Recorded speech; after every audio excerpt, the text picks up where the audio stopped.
Hello and welcome to the second part of Lazy Guy's Guide in Dark Souls 3.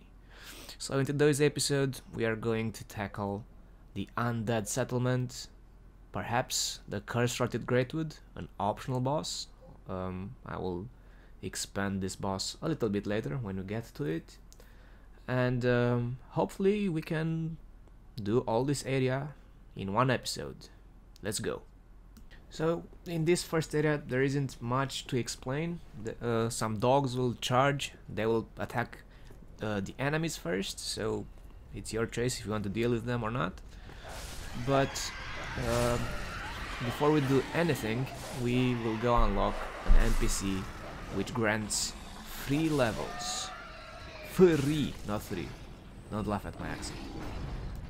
So after we clear the initial wave of enemies, we will go back towards the bonfire, but through the lower area. Here we see a bunch of statues, but one of these statues is not quite like the others. Talk to this guy until he teleports out. He will now be in Firelink Shrine, so whenever you find yourself at Firelink, feel free to go talk to this guy.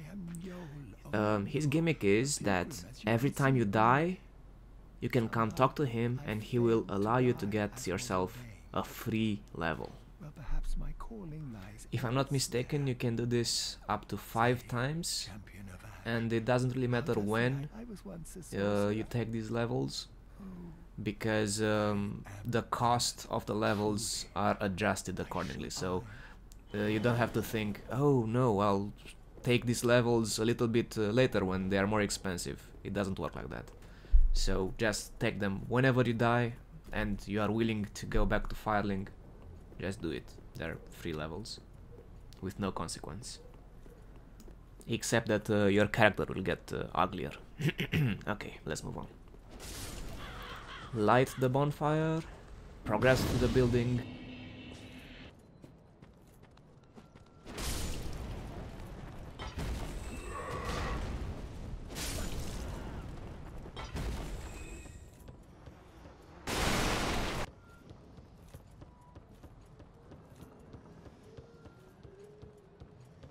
Pick up the Titanite shard, play nice with a nice lady and steal her estus shard, and then be ready to make a run for it.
We have reached an important bonfire of this area, however, we will not be using it just yet. Go back to the bonfire from which we left in this episode, and this time we'll take a different path past the fat lady which had the estus shard. This time we are taking the right side path past the bridge, and we go this way until we find yet another bonfire, which will serve as our personal hub for this area.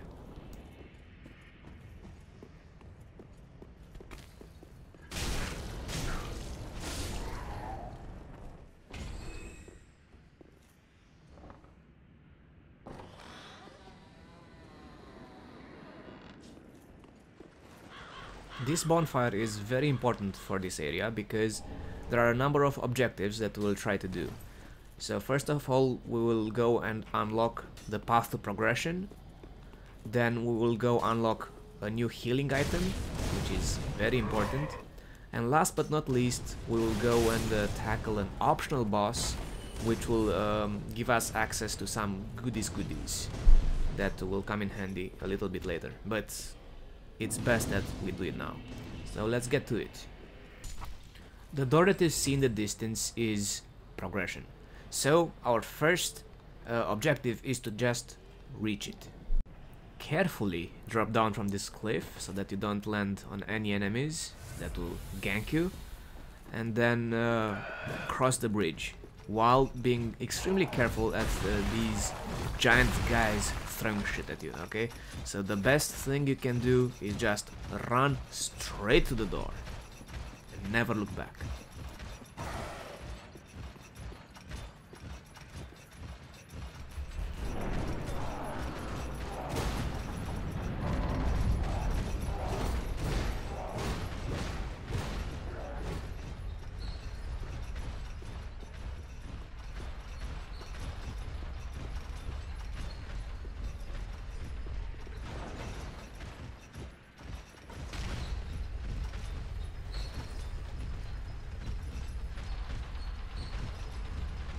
After we reach the bottom of the elevator, we will encounter Vort's cousin. Okay? He's a lot worse than Vort, so at the moment just sprint across, open the door, and get past the door.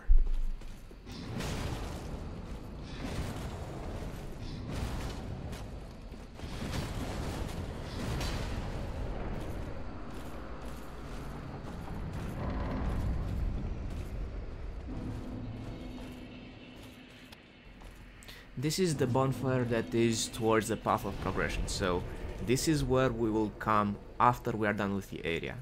But for now, this Frost Knight has a weapon, the second weapon that we will exclusively use in this playthrough.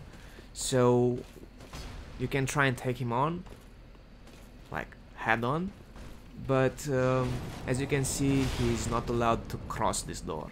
So my recommendation is to just abuse the door until you kill him. The item that we get from killing the Frost Knight is called the Irithyll Straight Sword. It's a straight sword, so it's shorter than a claymore, but it hits faster. And the gimmick of this sword is that it applies a frostbite effect. This means that for the enemies that can get frostbitten, this sword will apply the frostbite effect every second or third swing, generating quite a substantial amount of damage, which will come in very useful a little bit later. Now it's time to do some elevator gimmicks. So you take the elevator up, which will now be clear because the enemies are reset. We rested at the bonfire, so they're back in their initial positions. So we take the elevator up, we step off the elevator, then trigger the elevator again, but without going down. What this will happen is that we send this elevator down and another one will come from up above. Ride this elevator all the way up and talk to the giant.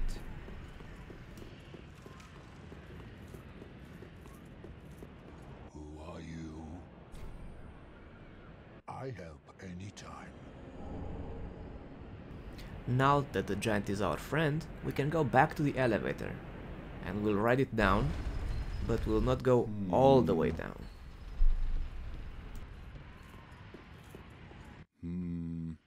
Don't. You probably saw that big fire demon up ahead. Well, lucky for us, Sigurd is here with us, and he will take care of it for us, while granting us a kraken of souls. So, at this point, just enjoy the show.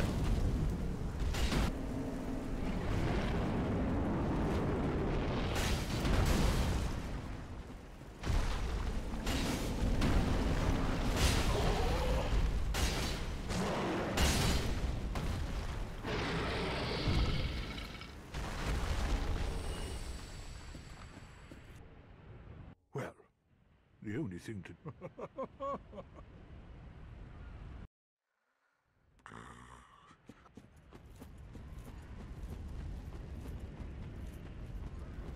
So we let him take his long overdue nap after killing such a demon, and we will make our way towards one of the best rings in the game.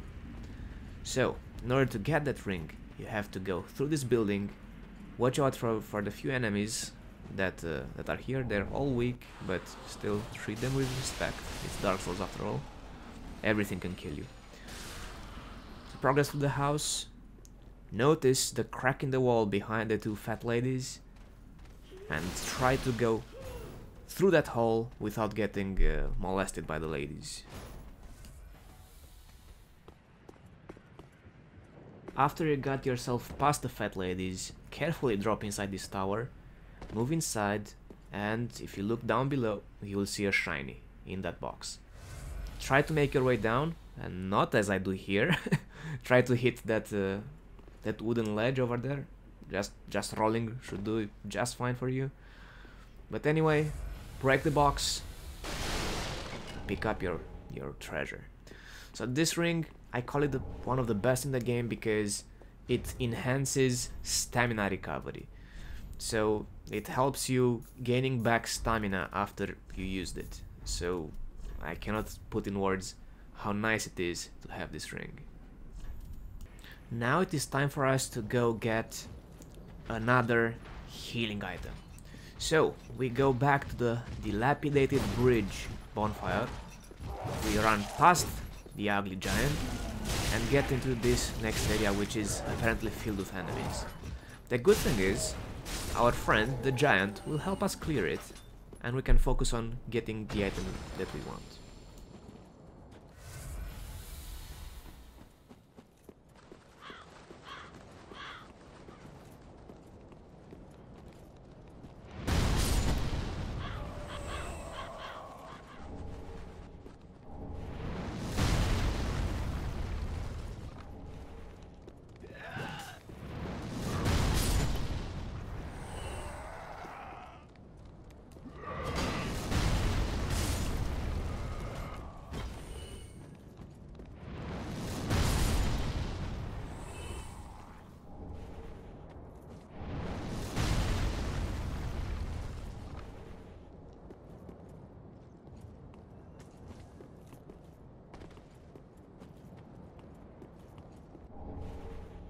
So we just picked up an undead bone shard.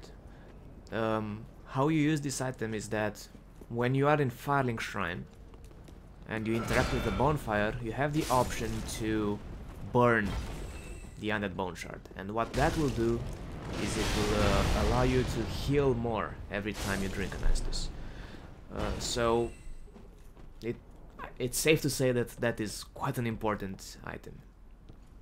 Now, before we go into the optional boss fight, we'll first unlock a shortcut in case we die. So, right here, we will take a short right, open the door, and somewhere up to the right, there will be the bonfire that we called earlier the hub. So, the cliff underside bonfire. Now that we got the shortcut, it's boss time once again. So this next boss is quite gimmicky in the sense that you cannot damage it directly, but what you can and must do is hit those hideous ball sacks. I don't know how to call them. You'll see them. But anyway, you have to hit them until they explode. When they explode, they deal a crap ton of damage. And you pretty much have to look for these ball sacks until the boss is dead.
And with this boss down, we are finished with the Undead Settlement.